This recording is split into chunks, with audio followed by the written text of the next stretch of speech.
Salawat serta salam semoga sentiasa Allah limpahkan ke atas junjungan kita Nabi Muhammad sallallahu alaihi wasallam, juga ke atas ahli keluarganya, para sahabatnya, dan siapa sahaja yang mengikuti petunjuknya hinggalah hari kebangkitan nanti. Hadirin hadirat, hafizakumullah.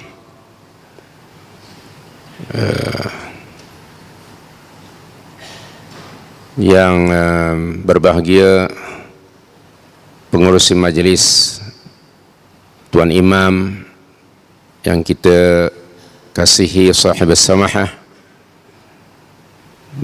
yang berusaha Ketua Jabatan Agama Islam Perlis, para hadirin hadirat, alhamdulillah, di pagi hari ini Tuan Imam membaca surah Saba. Antara ayat yang dibaca ayat nombor 13. Allah berfirman, a'udzubillahi minasyaitonir rajim, i'malu ala Dawud syukra wa qalilun min ibadiyasy syakur. Bekerjalah kamu, wahai keluarga Dawud alaihissalam, sebagai tanda kamu bersyukur kepada Allah subhanahu wa ta'ala. Tetapi sedikit sekali hamba-hambaku yang bersyukur. Allah subhanahu wa ta'ala telah menganugerahkan berbagai nikmat ke atas kita, sama ada zahiratan wa batinah, seperti mana yang Allah sebut dalam surah Luqman ayat 20. Allah menganugerahkan pada kita dua jenis nikmat, yang zahir dan yang batin, dan kedua-dua nikmat ini terlalu banyak, hingga kan kalau kita mencoba untuk menyenaraikan dan mengira, menghitungnya, niscaya kita tidak akan mampunya.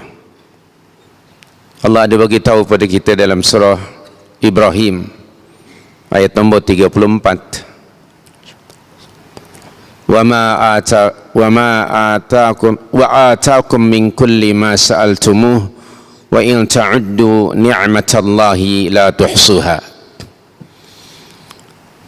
Allah subhanahu wa ta'ala telah memberikan kepada kamu apa jua yang kamu minta, dan jika sekiranya kamu hendak mengira nikmat-nikmatnya, niscaya kamu tidak akan mampu mengiranya. Kewajiban kita ialah mensyukuri nikmat itu. Cara kita mensyukuri nikmat Allah yang pertama ialah dengan mengiktiraf bahawa setiap kebaikan yang ada pada kita datangnya dari sisi Allah subhanahu wa ta'ala. Pada surah 16 ayat yang ke-83 Allah berfirman, ayat 53, wa ataakum min kulli ma sa'altum. Pada surah 16 ayat 53, wa ma bikum min ni'matin faminallah, wa ma bikum min ni'matin faminallah. Apa jua nikmat kebaikan yang ada pada kamu, ia datangnya daripada Allah subhanahu wa ta'ala. Kita wajib mengiktiraf segala kebaikan ini datang dari sisi Allah subhanahu wa ta'ala, sama ada yang zahir maupun yang batin. Kedua, kita mengucapkan tahmid, syukur dengan melalui lisan, mengucapkan tahmid, puji-pujian pada Allah subhanahu wa ta'ala, ataupun juga doa, seperti mana Nabi Allah Sulaiman bin Dawud alaihi wassalam yang Allah beritahukan pada kita dalam surah 27 ayat yang ke-19. Beliau berdoa kepada Allah dengan doa, Rabbi auzi'ni an ashkura ni'mataka allati an'amta alayya wa ala walidayya wa an a'mala salihan tardah wa adkhilni birahmatika fi ibadika salihin. Cara yang ketiga, kita bersyukur kepada Allah, mengambil makna dari ayat ini, yaitu wa an a'mala salihan tardah, menggunakan nikmat yang ada yang kita terima daripada Allah Subhanahu wa taala, menggunakannya pada perkara-perkara yang disukai dan diridai Allah Subhanahu wa taala. Wa an a'mala salihan tardah. Cara bersyukur yang ketiga ialah melalui aktiviti atau amalan, menggunakan setiap nikmat yang ada pada kita ini bagi melakukan perkara-perkara yang disukai dan diridai Allah Subhanahu wa taala. Jadi itulah tiga cara kita bersyukur kepada Allah: melalui hati dengan mi'tiraf, ianya datang dari sisi Allah Subhanahu wa taala; yang kedua, melalui lisan kita memuji Allah Subhanahu wa taala; dan yang ketiga, menggunakan nikmat itu bagi mengerjakan amalan-amalan saleh yang diridai Allah Subhanahu wa taala. Dari sekian banyak nikmat yang batin atau nikmat ruhiyah, ialah diturunkannya Al-Quranul Karim. Kita kini berada pada penghujung Syahrul Quran, bulan Al-Quran, bulan Ramadan yang mulia ini. Alhamdulillah, kita termasuk hamba-hamba Allah yang ditaufikkan untuk memburu dan mencari Lailatul Qadar dengan berbagai ibadah yang masyru'ah, mencontohi Nabi kita Muhammad sallallahu alaihi wasallam. Namun jangan lupa bahawa fokus kita, konsentrasi kita sudah baik, alhamdulillah, mencari malam yang begitu hebat sekali. Tetapi menurut hemat saya, yang paling penting ialah, antara perkara yang penting ialah penyebab, apa yang menjadi sebab malam itu begitu istimewa sekali. Kita semuanya sudah hafal surah Al-Qadar. Qala Ta'ala, inna anzalnahu fi lailatul qadar. Sesungguhnya kami telah menurunkannya, yang kembali kepada nya di situ pada Al-Quran, kata ganti huruf ha baris di hadapan itu maksudnya Al-Quran. Sesungguhnya kami telah menurunkannya, yakni Al-Quran, pada malam Al-Qadar. Kita menurut hemat saya akan membincangkan tentang penyebab mulianya malam itu. Kemuliaannya kerana Allah Subhanahu wa taala telah menganugerahkan pada umat ini kitab samawi, kitab yang begitu mulia sekali. Di antara sifat kitab ini dinyatakan Allah pada surah Fussilat ayat yang ke-41, wa innahu lakitabun aziz. Sesungguhnya Al-Quran itu benar-benar satu kitab yang sangat mulia.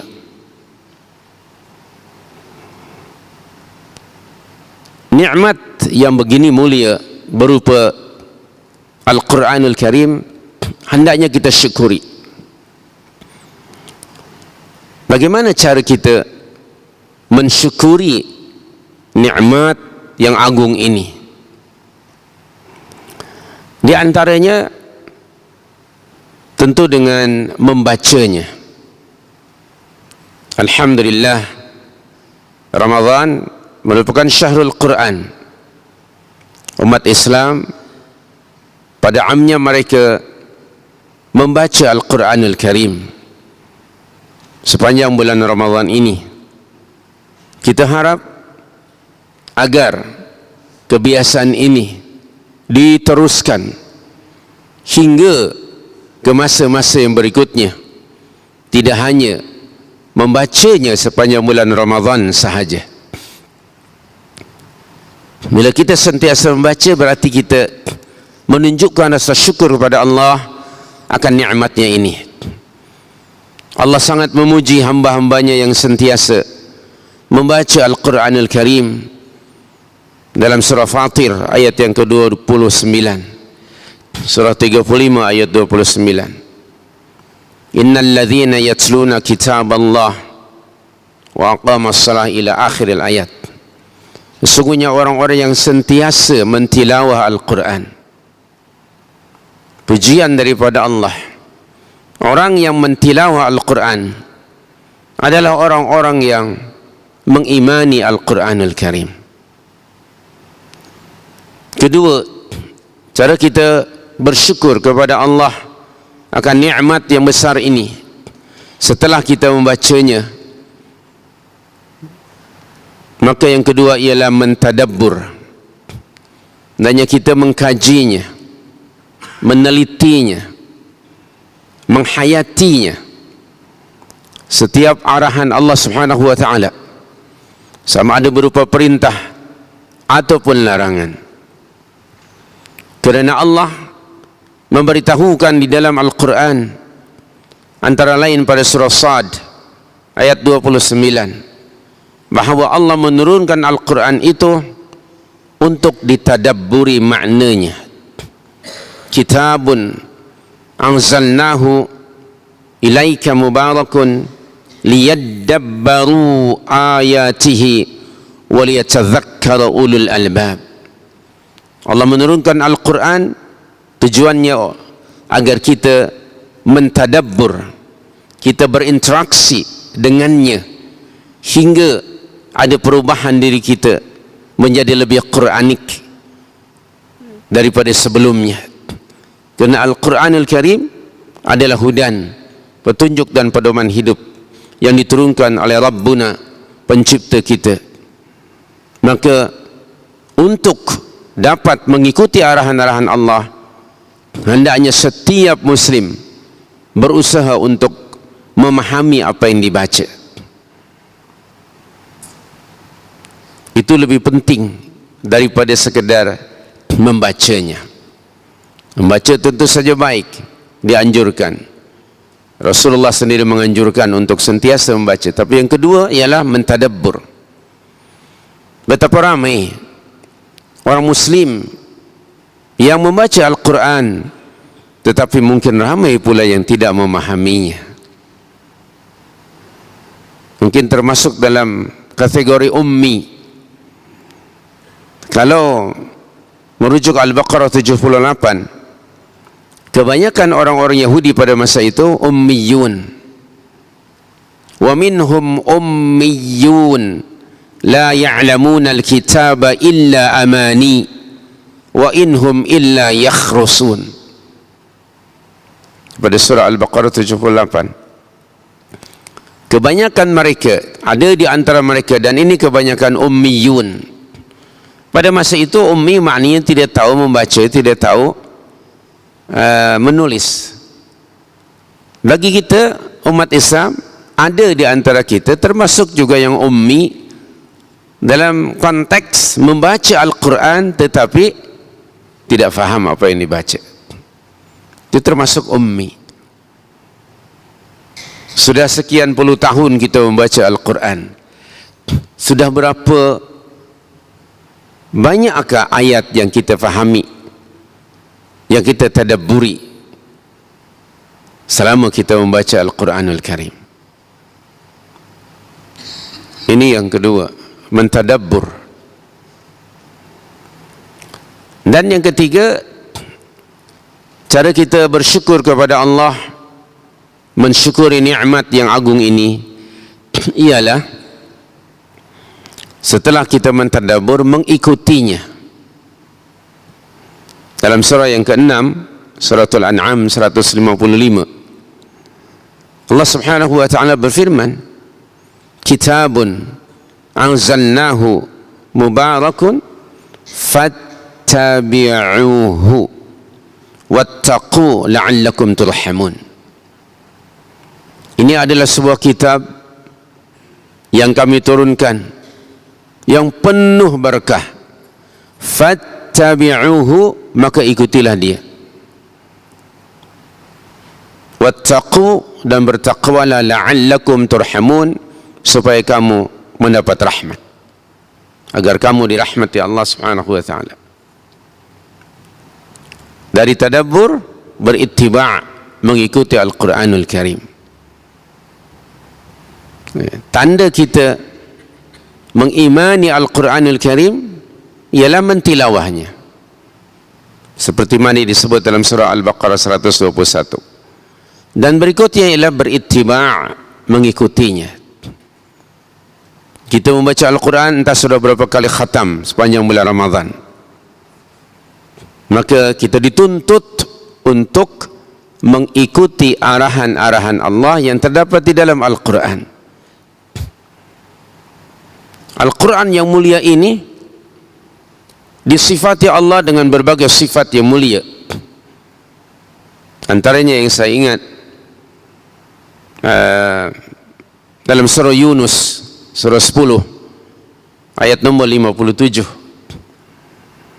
Allah mensifati kitab yang mulia ini dengan 4 sifat. Ya ayyuhan nas, qad ja'atkum mau'izatun min rabbikum. Wahai sekalian manusia, sungguh telah datang kepada kamu mau'izah dari Rabbmu. Mau'izah, pelajaran, pengajaran yang penuh apa? Berguna dan manfaat. Di dalam Al-Quran ada mau'izah. Maka pertanyaan kita ialah, sejauh manakah kita mengambil mau'izah dari Al-Quranul Karim? Sudahkah kita mengambil mau'izah daripada Al-Quran? Al-Quran mengandungi, antara kandungan Al-Quran ialah terdapat di dalamnya berbagai mau'izah dari Rabb kita, dalam aspek apa juga. Ada mau'izah di dalamnya. Kedua, wasyifa lima fis sudur. Al-Quran itu sebagai syifa, sebagai penawar bagi penyakit-penyakit hati, penyakit-penyakit jiwa yang bersarang di dalam jiwa manusia, berupa umpamanya mungkin syak, keraguan-raguan, kufur, syirik, hasad dan sebagainya. Al-Quran diturunkan bagi mengobati, sebagai penawar bagi berbagai jenis penyakit tadi. Pertanyaannya, sejauh manakah kita beristishfa, mengambil syifa dari Al-Quranul Karim? Penyakit umat hari ini nyaris sempurna, dari masalah akidah, ibadah, muamalah, akhlak, semuanya kacau bilau yang perlu kita perbaiki. Kita mesti sadar bahawa banyak penyakit yang menimpa umat ini. Dan Allah menurunkan Al-Quran bagi mengobati penyakit-penyakit itu. Kenal pasti lebih dahulu jenis penyakitnya. Dari sekian banyak jenis penyakit, manakah yang paling kronik? Lalu carinya solution dan jalan keluar serta obatnya daripada Al-Quranul Karim melalui tadi tadabbur. Ketika Allah menurunkan kitabnya yang mulia ini, Allah mewahyukan Al-Quran kepada Nabi sallallahu alaihi wasallam ke atas satu masyarakat yang sudah rosak sistem kehidupan mereka. Sama ada dari sudut akidah, di sudut muamalah, ekonomi, politik, sosial dan sebagainya. Al-Quran diturunkan Allah bagi menyelesaikan semua perkara ini. Dan lebih kurang 23 tahun akhirnya segala penyakit itu sembuh biiznillah dengan mengambil syifa dalam Al-Quranul Karim. Kita hari ini nyaris sempurna segala masalah tengah berlaku. Dari sudut akidahnya, ibadah, muamalah, kehidupan sosial, politik, ekonomi, segala-galanya ada masalah. Mari kita kembali mengambil syifa dalam Al-Quran yang diturunkan oleh Rabbul Alamin yang maha mengetahui. Demikian Rasul sallallahu alaihi wasallam mentarbiyah, menyelesaikan masalah dengan hanya satu sumber, yaitu Al-Quranul Karim. Satu ketika Umar radhiyallahu anhu datang ke majlis Rasul sallallahu alaihi wasallam, majlis ta'lim. Beliau membawa kitab Taurat. Lalu ditanya Nabi sallallahu alaihi wasallam tentang apa yang dibawanya. Setelah dijawab bahawa itu adalah kitab Taurat, maka Nabi sallallahu alaihi wasallam menegurnya dan mengatakan lebih kurang, demi Allah, sekiranya Musa alaihi salam masih hidup hingga hari ini, datang ke majlis ini, berjumpa dengan aku, maka pasti ia mengikuti apa yang aku bawa. Atau kama qala Rasul sallallahu alaihi wasallam.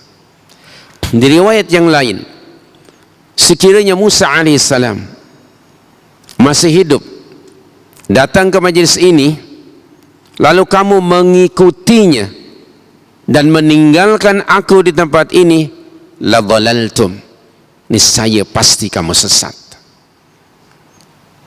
Ini mengisyaratkan kepada kita bahawa Nabi sallallahu alaihi wasallam tidak mentarbiyah para sahabat radhiyallahu anhum ajma'in, tidak menyelesaikan masalah melainkan hanya dengan satu sumber, yaitu wahyu Allah Al-Quranul Karim.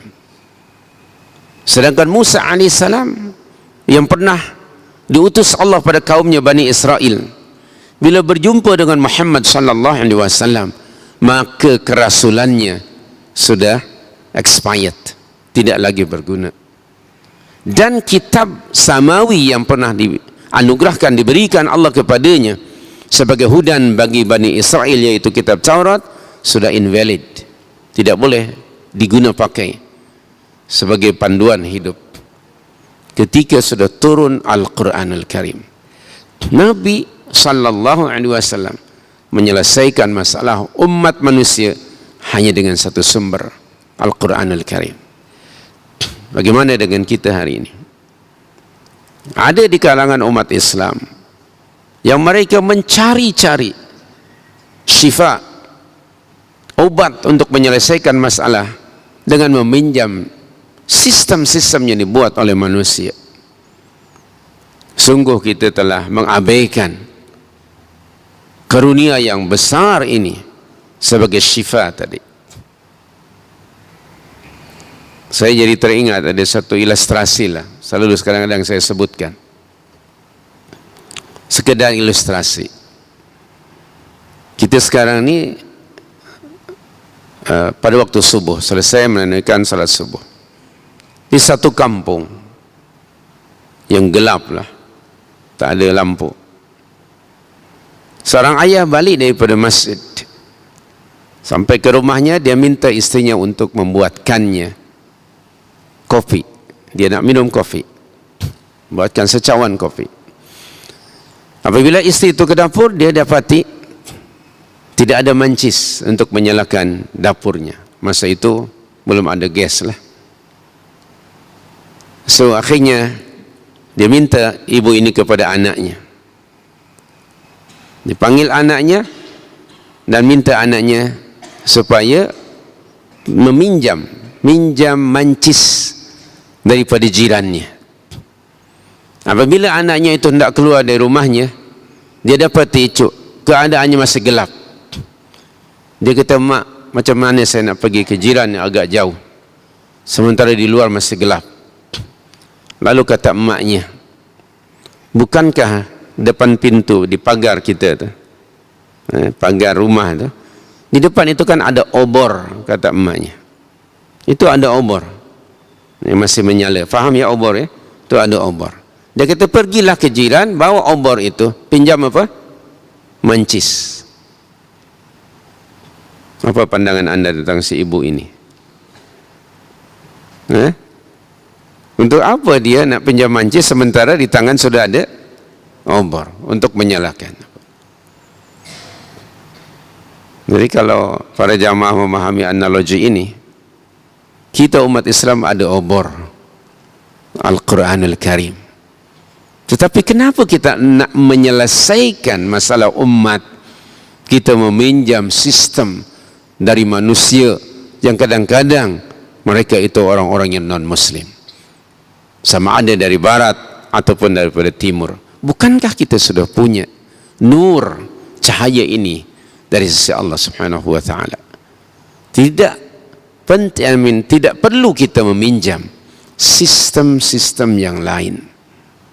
Sudah ada, tinggal kita gali saja, mengambil syifa dalam kitab yang mulia ini. Yang ketiga, Allah mensifati Al-Quran yang mulia ini pada surah Yunus ayat 57 sebagai hudan, sebagai petunjuk, pedoman hidup. Semua kita tahu. Masalahnya, pertanyaannya, sudah sejauh manakah kita mengambil petunjuk Al-Quranul Karim dalam menjalankan hidup kita sehari-hari? Sudah berapa peratuskah hudan atau petunjuk Al-Quran yang sudah kita ikuti selama hidup kita ini? Sudahkah kita beristihda mengambil hidayah dan petunjuk daripada Al-Quranul Karim? Pertanyaan-pertanyaan ini perlu kita renungi, sebab nanti Allah akan meminta pertanggungjawaban kita yang telah beriman kepada kitab ini. Sejauh mana kita mengambil hudan dari kitab yang mulia ini? Semua kita tak perlu saya terangkan tentang petunjuknya. Al-Quran sebagai hudan, isunya ialah sejauh manakah kita telah mengambil hidayah selama hidup kita ini daripada kitab yang mulia ini. Dan berikutnya, warahmah, dan Al-Quran menjadi rahmat bagi orang-orang yang beriman. Di dalamnya tadi ada rahmat. Subhanallah, mendengarkan Al-Quran yang sedang dibaca sahaja akan menjadi sebab mendapat rahmat. Allah ada menyatakan dalam surah 7 ayat 204, wa idza quri'al Qur'an fastami'u lahu wa ansitu la'allakum turhamun. Apabila Al-Quran sedang dibaca, maka diam dan dengar. Fastami'u lahu wa ansitu, dengarkan baik-baik dan diam, la'allakum turhamun, supaya kamu mendapat rahmat. Itu baru mendengar sahaja. Tentu yang dimaksud mendengar tadi fastami'u ialah mendengar dengan atau sambil memahami. Saya bagi contoh. Dalam satu majlis baginda sallallahu alaihi wasallam dengan beberapa orang sahabatnya radhiyallahu anhum ajma'in. Nabi sallallahu alaihi wasallam meminta kepada Abdullah ibn Mas'ud radhiyallahu anhu untuk membacakan Al-Quranul Karim. Hingga Abdullah bin Mas'ud mengatakan, "Ya Rasulullah, engkau meminta saya untuk membacakan Al-Quran kepadamu. Bukankah Al-Quran ini diwahyukan Allah ke atasmu ya Rasulullah?" "Wahai Abdullah, aku ingin mendengar bacaan Al-Quran yang dibaca oleh orang lain." "Bacalah." Maka Abdullah ibn Mas'ud radhiyallahu anhu kemudian membaca Suratun Nisa dari mula ayat yang pertama hingga apabila sampai ke ayat 41. "Fakaifa idza ji'na min kulli ummatin bisyahid wa ji'na bika ala haula'i syahida." Nisa 41. Bagaimanakah keadaan umat-umat yang dahulunya pernah diutuskan Allah ke atas mereka seorang rasul, apabila Allah akan mendatangkan setiap rasul yang pernah diutus pada umatnya masing-masing sebagai saksi ke atas amalan-amalan mereka. "Waji'na bika ala haula'i syahida." Dan akan aku datangkan engkau wahai Muhammad sallallahu alaihi wasallam sebagai syahid, saksi ke atas amalan-amalan umatmu. Kata Abdullah bin Mas'ud, bila beliau membaca ayat itu, Nabi sallallahu alaihi wasallam memberikan isyarat agar Abdullah bin Mas'ud berhenti. Lalu kata Abdullah bin Mas'ud, Rasulullah sallallahu alaihi wasallam memalingkan wajahnya yang mulia ke sebelah kiri dan kami nampak Rasulullah menangis. Lalu para sahabat pun rasa heran, kenapa Rasulullah menangis?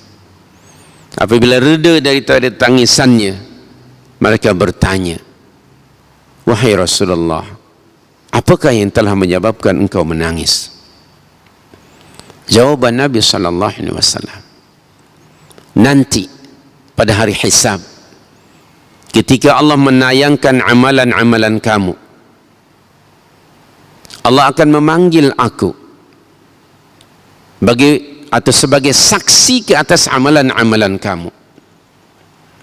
Allah akan bertanya kepada aku tentang amalanmu itu, sama ada sesuai atau tidak dengan apa yang aku ajarkan, sesuai atau tidak dengan apa yang telah aku tunjukkan kepada kamu dari ajaran agama yang mulia ini. Kenapa aku tadi menangis? Kerana aku tidak sanggup mengatakan apabila Allah bertanya, apakah amalan si fulan itu sesuai dengan sunnahmu, dengan ajaranmu? Aku tidak sanggup mengatakan tidak. Itu sebabnya aku menangis. Aku tidak sanggup mengatakan tidak sesuai dengan apa yang pernah aku ajarkan kepada mereka. Kalau kamu melakukan suatu amalan, aktiviti yang tidak selari, tak sesuai dengan petunjukku, tidak mengikuti, tidak meneladani apa yang telah aku ajarkan, celaka kamu. Wal'iyadhu billah. Maka Al-Quran akan menjadi rahmat ketika kita mengikutinya. Tadi sudah saya bacakan surah yang ke-6 155. Wattaqu fattabi'uhu wattaqu la'allakum turhamun. Jadi ini yang paling penting. Dari surah Yunus tadi ayat 57, 4 sifat yang mulia bagi agama, bagi Al-Quran ini, yaitu sebagai yang pertama mau'izah, kedua sebagai syifa, ketiga sebagai hudan, dan keempat sebagai rahmat. Dan Allah juga memberikan jaminan kepada sesiapa yang hidupnya berpandukan Al-Quranul Karim, dijamin oleh Allah la yadhillu wa la yashqa. Pada surah Taha ayat 123, fa imma ya'tiyannakum minni huda, maka apabila nanti datang petunjukku kepada kamu, famanittaba'a hudaya, maka sesiapa yang mengikuti petunjukku, fala yadhillu wala yashqa, pasti ia tidak akan sesat dan tidak akan celaka. Ini jaminan daripada Allah Subhanahu wa taala. Famanittaba'a hudaya fala yadhillu wala yashqa. Tetapi sebaliknya, pada ayat 124 surah Taha 124, wa man a'rada an dzikri fa inna lahu ma'isyatan dhanka wa nahsyuruhu yawmal qiyamati a'ma qala rabbi lima hasyartani a'ma وقد كنت بصيرا قال كذلك آتتك آياتنا فنسيتها فكذلك اليوم تنسى. Dari ayat 124 hingga ayat 127. Wa man a'rada an dzikri, sebaliknya sesiapa yang berpaling dari peringatanku, yang berpaling daripada Al-Quranul Karim, yang berpaling daripada petunjukku, maka fa inna lahu ma'isyatan dhanka, baginya kehidupan yang sempit. Bila kita berpaling daripada panduan Al-Quran, panduan Allah dalam Al-Quran, niscaya kita akan berhadapan dengan berbagai-bagai masalah. Kini kita sedang berhadapan dengan berbagai masalah dalam kehidupan ini. Semakin hari nampaknya, yakni semakin teruk masalah-masalah sosial, masalah umat. Nyaris tidak ada satupun aspek kehidupan melainkan telah ada padanya penyakit, telah ada masalah. Maka jalan keluarnya ialah kembali kepada Al-Quranul Karim. Kalau kita ingin hidup ini mendapat rahmat daripada Allah Subhanahu wa taala di dunia sehingga di akhirat, ikuti ma anzalallah, apa yang Allah Subhanahu wa taala turunkan itu. Hadirin hadirat, oleh itu dalam sebuah hadis yang agak panjang Nabi ada menyebutkan, Al-Qur'anu hujjatun laka aw alaik. Al-Quran akan menjadi hujjah bagi kamu di hadapan Allah nanti di akhirat, atau Al-Quran akan mendakwa kamu. Bagaimana Al-Quran akan menjadi hujjah bagi pihak kita di hadapan Allah pada hari kiamat nanti? Apabila kita melaksanakan tadi, membacanya, mentadabburinya, mengikutinya, dan menyebarkannya atau mengajarkannya kepada orang lain.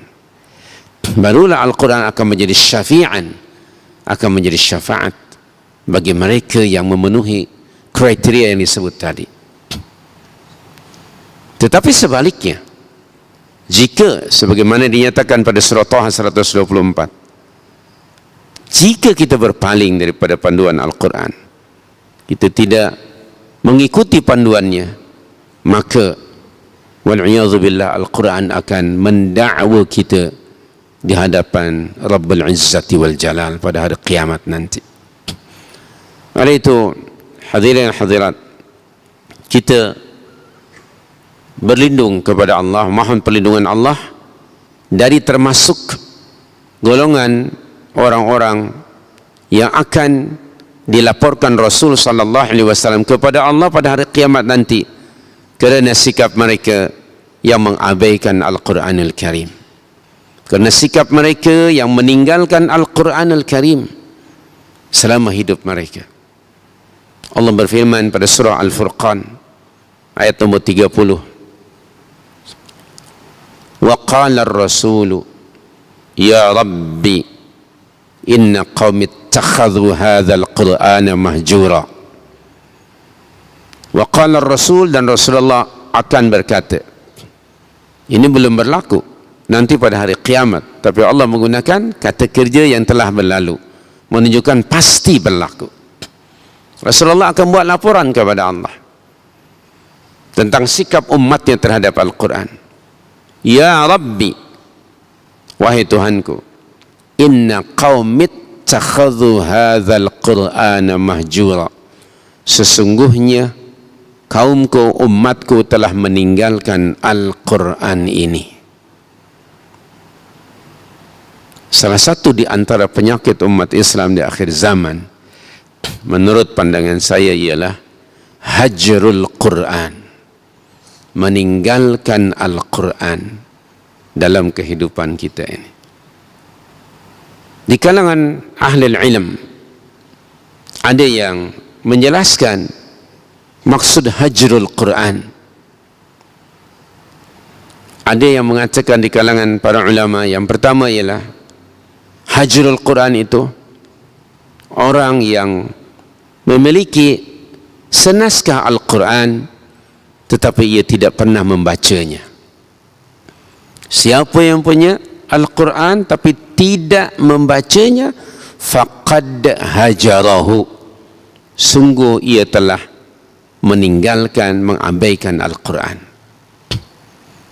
Kedua, orang yang mengabaikan dan meninggalkan Al-Quran ialah orang yang membacanya tetapi tidak mentadabburi ayat-ayat yang dibacanya.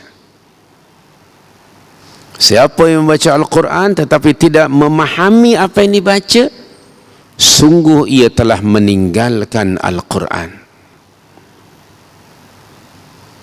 Yang ketiga, dia membacanya, mentadabburi ayatnya, tetapi ia tidak mengikuti arahan-arahannya, maka faqad ittakhadhahu mahjura, sungguh ia telah menjadikan Al-Quran sesuatu yang diabaikan, diacuhkan.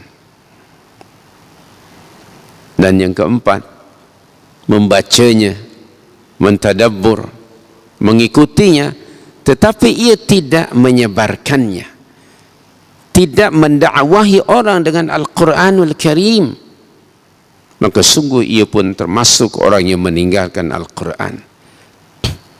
Nabi SAW, kita semua tahu dalilnya, kita tidak kekurangan dalil. Nabi ada menyatakan, khairukum man ta'allama al-Qur'ana wa 'allamahu. Orang yang terbaik di antara kamu, wahai umatku, ialah orang yang mempelajari Al-Quran dan mengajarkannya kepada orang lain. Termasuk mengajarkan ialah menyebarkan, menyampaikan, mengajak, menyuruh manusia kepada Al-Quranul Karim.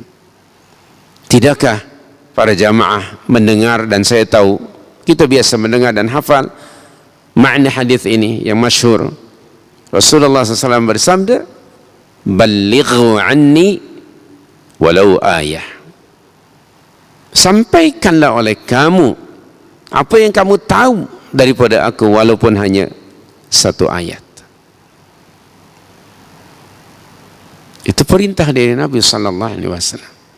Kita belum menjadi mukmin yang baik hingga kita menjadi aktivis dakwah, menyuruh manusia kepada manhaj yang sahih ini. Jadi mari kita merenung di pagi hari yang mulia ini, apakah kita termasuk ke dalam golongan orang-orang yang sentiasa berinteraksi dengan Al-Quranul Karim, atau sebaliknya, wal'iyadzubillah, kita termasuk golongan orang yang mengabaikan dan meninggalkan Al-Quranul Karim.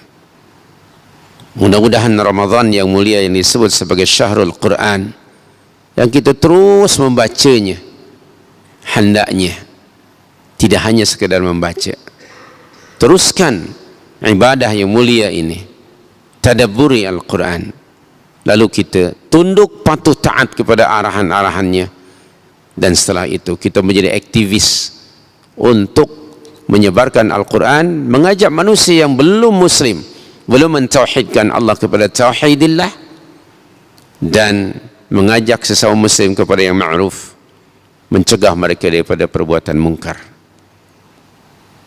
Generasi awal dahulu telah mendapat pengiktirafan daripada Allah Subhanahu wa taala sebagai umat yang terbaik. Dalam surah Al-Imran 110 Allah ada bagi tahu, kuntum khaira ummatin ukhrijat linnas. Mereka menjadi umat yang terbaik bukan kerana mereka banyak melakukan salat sunnat atau puasa sunnat ataupun umrah atau apa-apa saja, tetapi mereka menjadi umat yang terbaik kerana ta'muruna bil ma'ruf. Kedua, wa tanhauna 'anil munkar. Ketiganya, wa tu'minuna billah. Ini kriterianya. Dan justru menurut pandangan saya, kita mengabaikan tugas ini, yaitu mengajak orang sesama muslim kepada yang ma'ruf dan mencegah mereka dari perbuatan mungkar. Ini bukan kerja dan tanggungjawab jabatan agama Islam, jabatan mufti, para duat, para asatidzah, tetapi ini tanggungjawab setiap mukmin. Kita mulakan di rumah amar ma'ruf nahi mungkar ini. Sebagaimana Allah memberitahukan pada kita dalam surah Luqman pada ayat yang ke-17, Luqman alaihissalam memerintahkan anaknya setelah mendirikan salat, wa'mur bil ma'ruf wanha 'anil munkar. Nabi SAW diperintahkan Allah untuk mengajak ahli keluarganya mendirikan salat. Dalam surah Taha ayat 132, wa'mur ahlaka bis salah wastabir 'alaiha la nas'aluka rizqa nahnu narzuquk wal 'aqibatu littaqwa. Ini tanggungjawab kita mulakan amar ma'ruf dan nahi munkar dalam keluarga kita. Kemudian barulah pada masyarakat kita. Salah satu di antara tanggungjawab kita, setiap individu muslim, sama ada lelaki atau perempuan, terhadap masyarakatnya ialah mengajak masyarakat kita kepada yang ma'ruf dan mencegah mereka daripada perbuatan mungkar. Dalam surah 9 ayat 71, surah At-Taubah 71, wal mu'minuna wal mu'minat ba'duhum awliya'u ba'd ya'muruna bil ma'ruf wa yanhauna 'anil munkar wa yuti'una Allah wa rasulah, hinggalah hujung ayat. Ini tanggungjawab setiap individu mukmin terhadap umatnya, yaitu mengajak sesama muslim kepada perkara yang ma'ruf dan mencegah mereka dari perbuatan mungkar. Kemudian berikutnya barulah pemerintah. Pemerintah muslim juga dibebankan Allah, diperintahkan Allah untuk melaksanakan perintah ini. Dalam surah Al-Hajj surah 22 ayat 41, alladzina immakkannahum fil ardi aqamus salah wa atawuz zakah wa amaru bil ma'ruf wa nahaw 'anil munkar. Jadi setiap kita ini terkena perintah ini, sama ada sebagai individu, keluarga, masyarakat dan negara. Sama ada kita melaksanakan perintah ini atau jika tidak, kama qala Rasulullah SAW mafhum sebuah hadis, kalau kamu meninggalkan perintah ini, maka sekalipun kamu banyak berdoa kepada Allah, tetapi doa kamu tidak diperkenankan. Salah satu di antara penyebab doa kita tidak diperkenankan Allah ialah kerana kita meninggalkan perintah al-amru bil ma'ruf wan nahyu 'anil munkar. Hadirin hadirat hafizakumullah. Kesimpulan daripada apa yang kita bincangkan pada pagi hari ini, yang pertama, mari kita sentiasa bersyukur kepada Allah akan segala nikmat yang Allah anugerahkan pada kita, agar kita mendapat lagi berbagai tambahan dari nikmat-nikmat Allah Subhanahu wa taala, seperti yang Allah nyatakan pada surah Ibrahim ayat nombor 7. Yang kedua, cara bersyukur yang paling mulia, paling tinggi ialah hendaknya kita menggunakan segala nikmat ini bagi mengerjakan perkara-perkara yang disukai dan diridai Allah. Yang ketiga, di antara nikmat yang besar yang Allah anugerahkan pada kita ialah diturunkannya Al-Quranul Karim sebagai mau'izah, syifa, hudan dan rahmat. Kemudian yang keempat, hendaknya kita berinteraksi dengan Al-Quran dan berusaha untuk istilahnya Quranization untuk mengquranizekan hidup kita, supaya kita mengubah hidup ini sesuai dengan kehendak Allah, bukan sesuai dengan kehendak kita. Hidup yang mulia ialah apabila kita mengikuti kitab yang mulia, dan pada akhirnya jaminan daripada Allah, sama ada di dunia ataupun nanti di akhirat, bagi mereka yang mengikuti Al-Quran diberi jaminan Allah dalam kehidupannya di dunia ini dalam keadaan selamat, dan juga nanti di akhirat Al-Quran akan menjadi sebab membawa diri orang ini ke dalam jannatun na'im. Waffaqana Allah wa iyyakum lima yuhibbuhu wa yardah.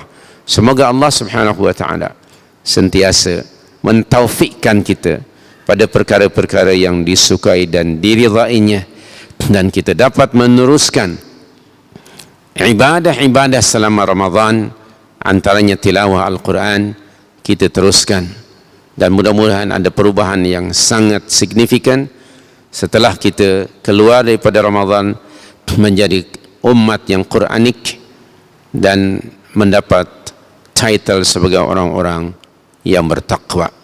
Aqulu qali hadza wa astaghfirullah. Terima kasih. Ini saja yang boleh kita sampaikan di pagi hari yang mulia ini. Semoga ada manfaatnya. Lebih dan kurangnya minta maaf. Aqulu qali hadza wa astaghfirullah li wa lakum wa lisairil muslimin wal muslimat.